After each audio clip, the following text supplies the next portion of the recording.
What is going on, my dudes? Tystra here, back again with another Genshin Impact video. If you guys like the content, please make sure to hit that like and subscribe button down below. Don't forget to hit the notification bell, and as always, leave a comment about what you think about this video. Now, this is continuing the crossover series that I've been doing, or basically wanting to make a big series on the channel, where we talk about possible crossovers and what it could mean for Genshin Impact. Now, as we've stated before in the previous one, these are just fan-made. This obviously isn't news or anything like that, but I kind of wanted to test my creative ability when it came to characters. And as you can see here, today's topic, or this week's topic, is Demon Slayer, because I absolutely love Demon Slayer, and if you couldn't have told by, the thumb, it's gonna be Demon Slayer.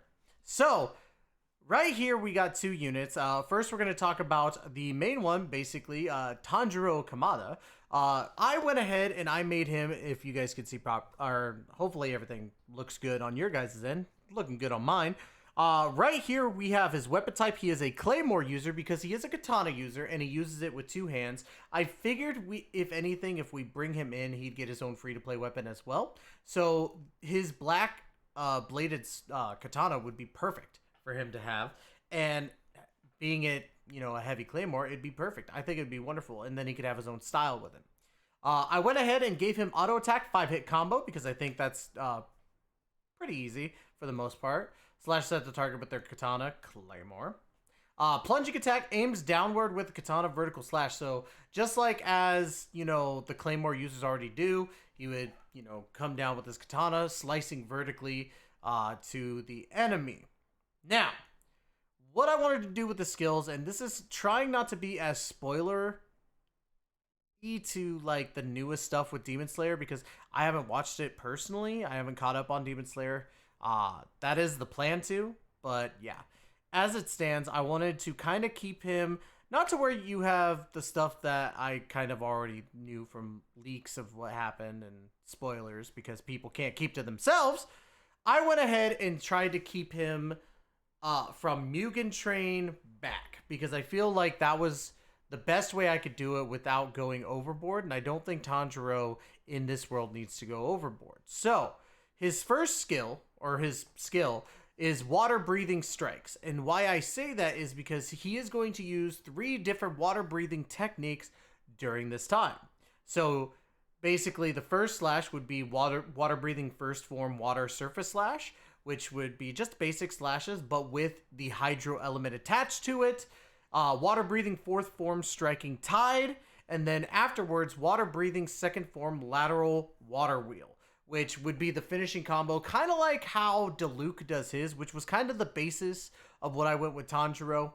And I feel like that made sense because that's his overall attack set. So this could be kind of reminiscent to what Diluc does, but with the water surface slash into the striking tide, it'd be a little bit different. So if Tanjiro doesn't use all 3 charges, and this is where I also got it from Diluc, the cooldown will initiate, and cooldown is 10 seconds. I felt that was an appropriate time for how powerful these strikes would be, because I feel like Tanjiro would scale off of attack percentage. So that makes sense.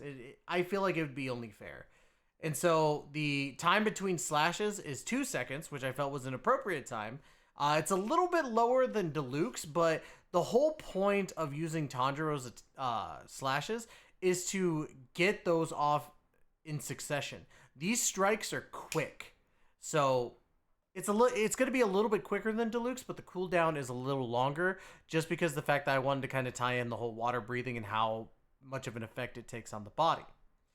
His burst is the Hinotami Kagura dance, which is stuff that we've seen in the anime, where he adopts the, fire element and basically does a flurry of strikes, ending in a horizontal slash across the, body, even though he uses it on, I can't remember his name in the series, but the Spider Boy, as a, horizontal slash to the head. But I felt it would be really cool to tie in a character that initially would do hydro damage, but then for his burst, do pyro damage, as kind of like his own elemental reaction thing. So think of it like this: you hit with his skills, go into the burst, which is going to be a one-off attack just like Diluc's. Actually more so kind of like Kaching's, but he's not teleporting obviously. But you could do vaporize damage on the enemies, and I think that would be really, really cool. I obviously no character does that right now, and I feel that that would be one great way to kind of introduce it. So that's ultimately where I was going with that. I think it'd be really, really cool. And then, of course, we get into his passives. His first ascension, Tanjiro's charge attacks become quicker, but stamina consumption increases by 5%. I felt like that was a good trade-off because the fact that if you're increasing the speed on the attack initially, he's got to have some sort of backdraw from it. And I don't think stamina would be much of an issue when it comes to Tanjiro because you could switch out to another character to kind of give yourself some time to build up that stamina again, and then you could go for it. Fourth Ascension passive, when casting Hinotami Kagura Dance, the percentage of Hydro damage bonus converts to Pyro damage bonus until Hinotami Kagura is finished. So let's say you build this Hydro Claymore user with, Hydro damage bonus. All that Hydro damage bonus that accumulates with Tanjiro would switch to Pyro damage bonus until the duration of the burst Hinotami Kagura dance was done. And I felt that would be really unique. And that's ultimately what I wanted to do with this character, is make him unique to what other characters have done in the past. So I like it. I think it's really, really cool. And then I made a utility passive for him. Total concentration breathing. When part of your team, all of your allies' normal and charge attack speed increases. When using a plunge attack, recovery is quicker after initial hit. So you know how there's like a little bit of a, bump, like when it comes to the recovery of the plunge attack. That's kind of what I was going for, is to give characters a little bit of speed. I think he would be a wonderfully utilized character, and I feel like this might be even a little overpowered for him, even with the drawbacks of the 5% stamina increase and the cooldown, or not the cooldown, but the time between the skill strike. So I figured, why not make him a little overpowered, but give him a couple drawbacks to where he's not like completely overpowered. Plus, I feel like they need a free to play characters that are strong. And then, of course, we have Nezuko, and we're gonna kind of shift my camera over here. Oh, hold on. Come here. Thank you. Boom. We're gonna shift my camera over here so that we could go ahead and go over now Nezuko stuff, because Nezuko was a little bit challenging for me to build, and I kind of based her a little bit off of Hu Tao a little bit, but also gave her her own little thing. So we're gonna go ahead and go over it. Pardon this section right here, that's a little bit janky, but follow along with me. She's going to be a Pyro Vision type with gauntlets or hand-to-hand. Now, for her free-to-play weapon, I would say anything like, you could just put like the nails in the sense, and that would make sense for her. I don't think that she needs her own like set of gloves per se, because I'm a big fan of the fact that gauntlets might be coming to Genshin Impact. I don't know if it's a true thing, but I feel that the weapon choices are getting stale, and I would love to see hand-to-hand users. So gauntlets might be the best course of action, and it would make the most sense for martial artists. But with her, she doesn't really need the gloves, so I feel like her free-to-play, like, 4-star or 5-star weapon would be just a set of gloves, but actually it's just nails. And I think that would be really, really cool to kind of play around with other characters that are, gauntlet users. She's going to be a 6-hit combo. Nezuko uses her nails, almost claw-like, to deal damage to them, which would make sense. That's what I was going for. Plunging attack. As she plunges down, Nezuko braces herself. Upon hitting the ground, Nezuko unleashes a slashing strike with her hand, causing heavy damage. So exactly kind of like how the Claymore goes down, but it's more horizontal or diagonal in the sense. So she's swiping like this as she hits the ground, which I feel, in essence, you could also kind of make it like bigger, like the whole nails are bigger in general, and it causes AoE a little bit just forward, but just was kind of going with that. So her skill, Crimson Flames, which we all know Nezuko has Crimson Flames, as she does for her demon art. Nezuko becomes engulfed with this crimson pink flames of her blood demon art, causing her normal charge and plunge attacks to become pyro infused. Nezuko's attack speed during this time is also increased. I figured that would be the best course of action with her to make her like viable in the sense.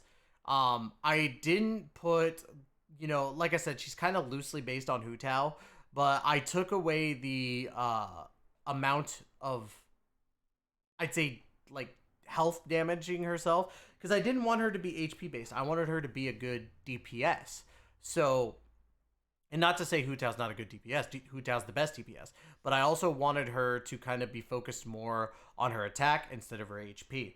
Now, we could definitely do an HP build, but I didn't think that Nezuko's character matched with the HP thing. But we do have a couple things that we added to it. So let's go ahead and continue from there. So yeah, Nezuko's attack speed is increased. Duration would be for 10 seconds, and her cooldown would be 15 seconds. I felt that was a fair trade-off for what was going on. Now, her burst, Demon Art or Demon Flame Tornado. Nezuko's flames engulf the opponent/opponents, causing AoE pyro damage. During this time, the pyro tornado will have miniature explosions, like how Sucrose's burst works. So when you activate her burst, the little fairy thing goes out, and then it like does a little thing where it pops up the enemies, and then 2 seconds later it does it again, and then does it again. I think it goes for 4 times. So that's kind of where I based this off a little bit, because you could activate this burst and then go into your demon art and just start slashing away into people. This will occur 4 times during the duration of the burst. When the explosion occurs, smaller enemies will launch slightly into the air, and larger enemies will be stunned for a brief moment. So launched in the air would probably be like 3 seconds, because it'd be a slow air pump and then go back down. But of course, they're getting hit 4 times. So for 12 seconds, those enemies are going to be incapacitated. Now, for larger enemies, we know that we can't entirely stun them for like a full 3 seconds like we would do for the smaller enemies. So the bigger enemies would be stunned like, and then go back to going forward. But of course, with it being a tornado, we kind of pull them in. Not by heavy amounts. They wouldn't be stuck there. But as they keep on going, I would say maybe 2 explosions later, they're out of the tornado area unless you keep them in. And so, yeah, that's basically what I went for that. Duration 10 seconds, cooldown is 20 seconds. I felt because of the fact of how broken these things can be, she would be a good like off-field DPS in the sense like activate the burst, go into your skill, do all that, and then once your skill duration's done after the burst as well, you would switch back out to Tanjiro, do your damage from there as well. And I think that would be really, really cool. I could see her scaling off of energy recharge because of the fact that she's a demon. She heals over time. So maybe the energy recharge in the sense like you're gaining your energy back up, and it makes sense to do that. So I don't know, something along those lines for her as an off-field DPS or main DPS. So yeah. So first Ascension passive, when activating Crimson Flames, Nezuko will gain an additional 50% crit rate. This lasts until the end of Crimson Flames. So the moment that her activation goes off for Crimson Flames, she's slashing, she gets an extra 50% crit damage. I felt that was perfectly fine because again, like if you're using her as an off-field DPS, it's for that short amount of time. So fourth Ascension passive, during Demon Flame Tornado, Nezuko will regenerate health lost by 5% for each explosion up to 20% until the end of Demon Flame Tornado as long as Nezuko is out on the field. So I felt like, again, when you're using her burst and you go into the Crimson Flames like attack and you're attacking, those bigger enemies are going to hit you. So I feel like with every explosion, you're gaining 5% back of your health. Like, I feel like that's perfectly fine so long as you're doing damage to the enemies. Now, that might need to be reworked a little bit to make it so that it's not 5% per enemy, but 5% overall. So I would say 5% overall instead of 5% per enemy, because like if you have 5 enemies in there, you're gaining 25% of your health back and you heal up instantly. So, but I say 5% each time, and I think that's perfectly fair so that you're not taking damage away from yourself as you go into your Demon Flames, like how Hu Tao would for her skill, but you have that long cooldown, and the only way you could heal is off of your burst.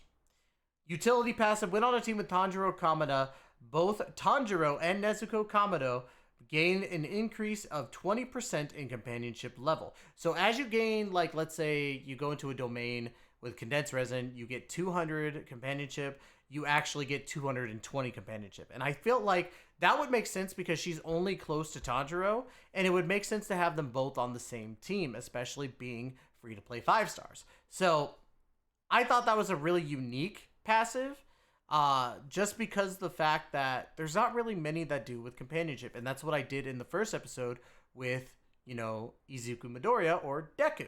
So I figured playing with that a little bit would be really, really cool. And maybe later on, if they bring in, like, if they were to do this and they do more crossover characters like Zenitsu, you know, Kimio, I think I forgot names.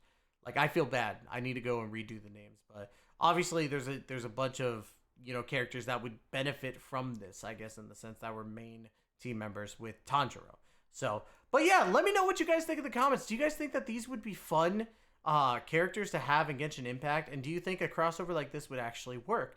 I definitely want to hear you guys' opinion on this because I love this series and I love doing it. Let me know what anime you guys would like me to work on next. I want to try and make this a bi-weekly series, but I can't promise anything. We'll do them as much as possible. So that's going to be it for today, guys. Don't forget to like, comment, subscribe, obviously. Hit the notification bell. As always, guys, thank you so much for giving me the opportunity to entertain you.